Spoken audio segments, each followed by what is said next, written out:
বিপুল পরিমাণ গাঁজাসহ এক মহিলাকে গ্রেপ্তার করল মালদহের মানিকচক থানার পুলিশ। পুলিশ সূত্রে জানা গেছে ধৃত মহিলার নাম কল্যাণী সেন। সে কুচবিহার জেলার সাহেবগঞ্জ থানা এলাকার বাসিন্দা। মহিলার কাছ থেকে পুলিশ উদ্ধার করেছে 2টি ট্রলি ব্যাগ ভর্তি গাঁজা। গাঁজার পরিমাণ প্রায় 22 কেজি বলে অনুমান।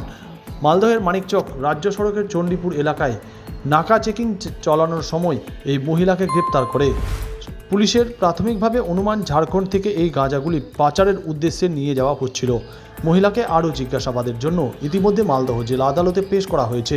মানিকচক থানার পুলিশ প্রশাসনের সূত্র মারফত জানা গেছে মহিলাকে 5 দিনের পুলিশি হেফাজতে নিয়েছে মানিকচক থানার police.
Bureau news Bangla Times.